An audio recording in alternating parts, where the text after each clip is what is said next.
I'm Chelsea. And I'm Christelle. We're Blondie's Kitchen. And we're going to show you how to make the most amazing banana cake. This banana cake isn't just your average banana cake, is it, Chel? This is like next level. COVID dreams were made of banana bread, but actually we're making life a dream with our incredible Nutella topped banana cake.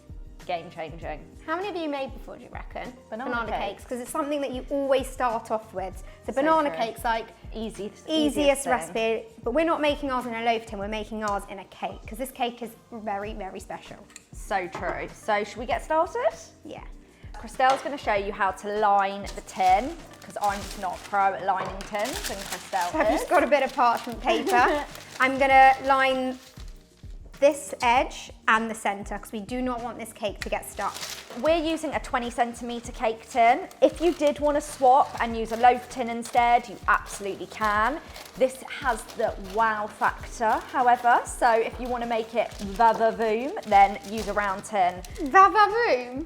I can't. What is va-va-voom? So I'm just getting a bit of oil with my fingers because this is an oil-based cake, so I'm just going to use a bit of oil just to stick down my parchment paper. But if you have any spray like Fry Light or any sunflower spray. Very Christelle to tell you to use Fry Light to grease your cake tin. Well, you're not using it in the cake, it's just to make sure that your parchment paper sticks to the tin. True. See? Perfect. Sticks perfectly. Yeah, it but you does. want to make sure that this part is lined as well. So you just cut off an extra bit? Just cut off a tiny little bit. So it's just such a mathematical equation, getting the tin lined. Get my things in. And don't worry, you're not going to be ruining the quantity at all. And then this is your base. And this is my base. So to get a perfect circle, you just fold it in half, fold it again. It's like, do you remember those fans you used to make as a kid? You used to roll them up. It's a bit simpler like this. A cartouche. I was about to say, professionally, a cartouche. It just reminds me of training. Yeah, I know, and I was like, sorry, what's a cartouche? Yeah, I used to have to steam my onions and carrots with a cartouche to stop them colouring. So you put it to the centre, and then you just cut the edge, and you should get a perfect line circle. And you put it straight in the middle. Perfect. I'll get rid of this for you. And there we go, I'm going to set this aside now. And I'm going to start, what we need is one large baking bowl. Baking bowl, mixing bowl. Mixing bowl, perfect. And in our large mixing bowl, we are going in with all of our ingredients. So don't worry about the order that we're putting them in. You don't have to do it in the same order, it's all in one, right? So everything goes in. Even if you were to chuck it all in and not mix it, then mix it up, you're still going to get exactly the same cake. So we're going to go in first with, this is our secret ingredient. This is our blended banana. So we've got 600 grams of overripe bananas. Now we're talking seriously overripe. You know when you think you want to put them in the bin, do not put them in the bin. Now we're talking black skin and all. You want them black, you want them mushy, you don't worry about it. And then our secret tip is that we actually puree the banana, the 600 grams. So get it in a NutriBullet, get it in a food processor, whatever you want to put it in. Even if you've got one of those mini spice blenders. The little baby you ones, put it in you there, can put it in there, just whiz it up. And look, it's smooth. You can even add 1 drop of water if it's not as smooth as you want it to be, until it's this consistency. So to our 600 grams of banana, we're going to go in with 250 ml of sunflower oil. I'm just going to get a spoon. And when we go in with our oil, we want to be using a flavourless oil. So sunflower oil is flavourless. Don't want to waste this. Definitely not. It's like liquid. It's like baby food. Baby food. Baby food. It smells so banana-y when you puree it. I know. And also, it's just making sure the bananas are so overripe. Your banana cake will not be really banana-y if they're not overripe. So 250 ml of sunflower oil. You could use vegetable oil or rapeseed, any flavourless oil. Don't use something powerful like an olive oil or anything. No. And I'm just going to mix this with my whisk. And then into this, we are going to go in. Should we go in with our eggs? Yeah, do you want to crack them? Sure. So I'm always the egg cracker. She is. So let's just get Chelsea to do it for this. Yeah, I'll probably mess the whole thing up. I'm camera shy. We've got 6 eggs. So I'm just going to pop those straight in. 1.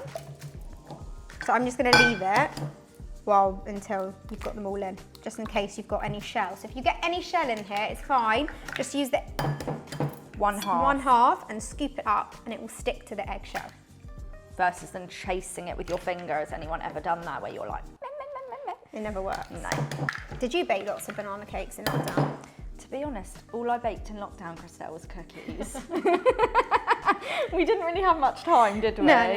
While everyone was at home baking banana bread, we were just in the kitchen baking a million cookies. Cakes. And that's all 6. So I'm going to mix this now all together. Amazing. And then to that,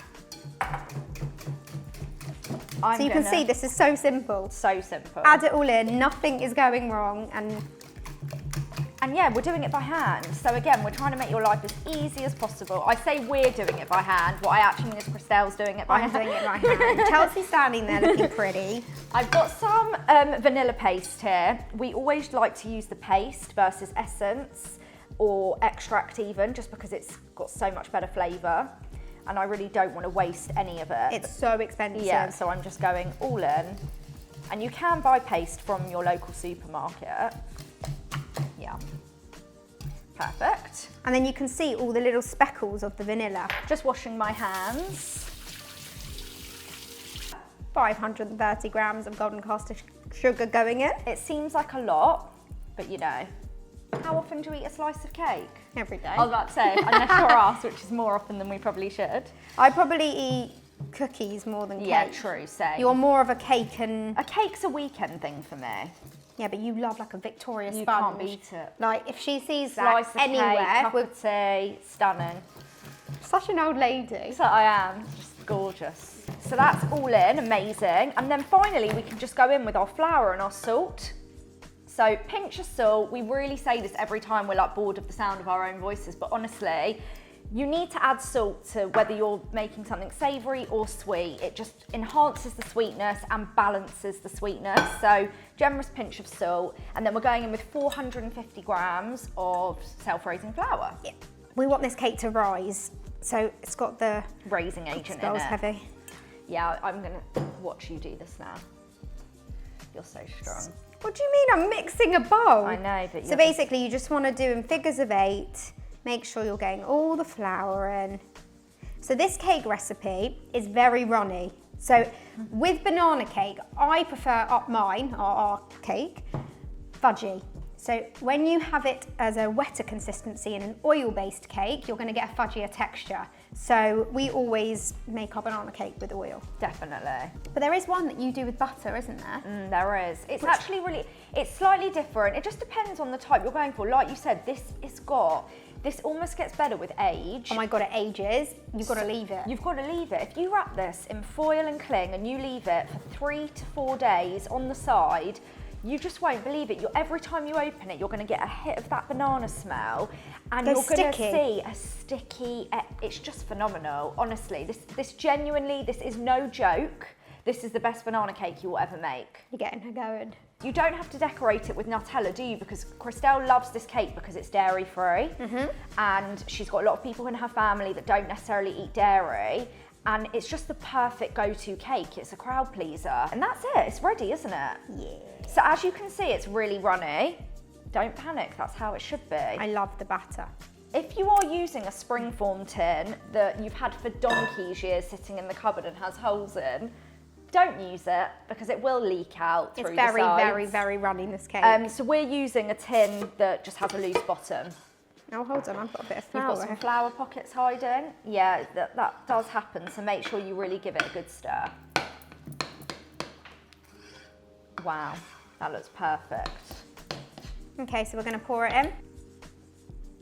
Just get that all in the tin, wow. Why are you trying to be Nigella? It's literally velvet.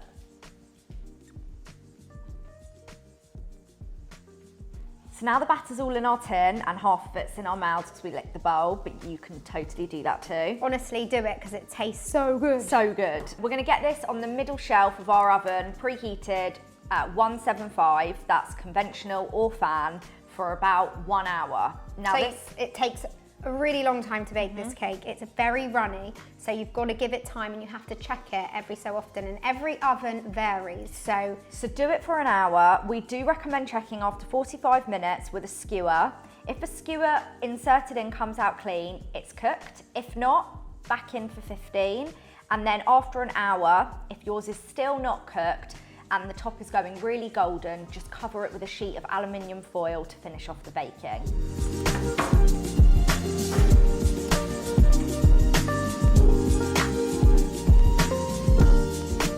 Now we're on to our favourite part. The cake has come out of the oven, it's fully cooled, and now we get to decorate it. And then I get to eat it.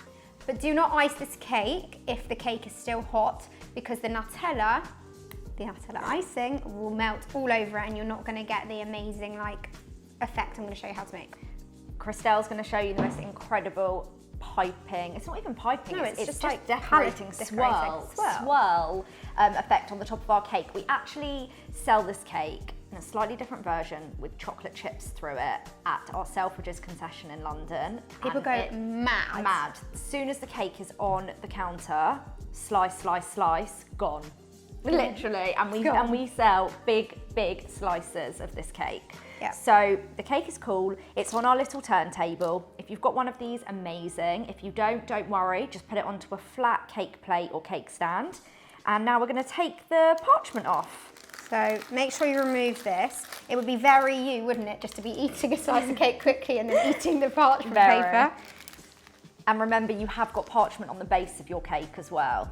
And we did say before that if you leave this cake, it ages really well. Beautifully. So it goes sticky. So sticky, even more fudgy, and we hate the word, but moist. Until there's an alternative for the word moist, I have to use it, I'm really sorry. So moist, it's amazing. I'm just gonna get the end of my knife just to lift the parchment paper up because I don't want to ruin the cake. And then we're gonna pull this back. Yum. It just smells heavenly right now. Ta-da! And I'll put this in the bin. I'll eat that bit. So we're using a jar of Nutella. Now this Nutella frosting doesn't require anything other than Nutella. So it's the easiest thing ever. All you need is a jar of Nutella, nothing else. Just this simple, beautiful. Are you using the whole jar? Yeah. You really? Well, we'll see, it's quite a big cake. Yeah. So we're just going in. So what we're gonna do, we don't want to put this near the edges because when we use the palette knife, we're going to push it to the edges. So we want to go heavy in the middle and then we've got room to push it to the sides because you don't want the icing to fall down the sides. I mean, it would look nice, but this isn't the effect we're going for. So yeah, we are going to use the whole jar. Wow, we thought so.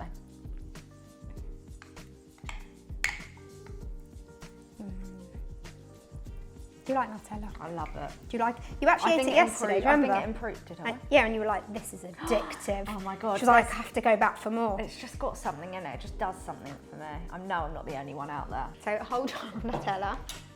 Then I've got a palette knife, and what I'm going to do is I'm going to start in the middle, and I'm going to start while I'm turning the table, pushing it to the outside. So this is really simple. But you don't want to be so forceful that you push it all the way down the side of the cake. So just to the edge. Just to the edge. Christelle makes it look like so easy. For me, this is art. I love watching. I know, it's very relaxing. But when you've iced so many cakes, it kind of comes second nature. Definitely. But as you can see, I'm just moving the palette knife back and forth the edges, and I'm not going to push this any further to the edges now. So I've got a little bit of excess Nutella, which I'm just going to wipe off into my jar. Or into my mouth. So what I'm going to do is I'm going to start half an inch inwards, so about here, and I'm going to get the tip of my palette knife and I'm going to place it down. You're going to put medium pressure, and I'm going to push down and turn the table at the same time. And what you're doing is you're creating this swirl effect. And as you go around the table, you're going to start to move the palette knife further and further in. So then you start to create a swirl that goes the whole way across, around. Wow, and it almost creates a 3D effect, because as you can see, as Christelle's going further into the center, the icing is just sort of overlapping on itself, like so. But some people are perfectionists and they might think the edge is a little bit messy. So that one way to make sure that the edges are all standing up is if you've got a boiling, I'm not gonna joke, I think mine's beautiful like this, is get a boiling palette knife and just run it around the edges and they will slowly set it up, yeah. But that's perfect. And now all we need to do is put it on our gorgeous cake stand, which here's one I prepared earlier. I'm gonna lift this up. And then you're going to move the turntable.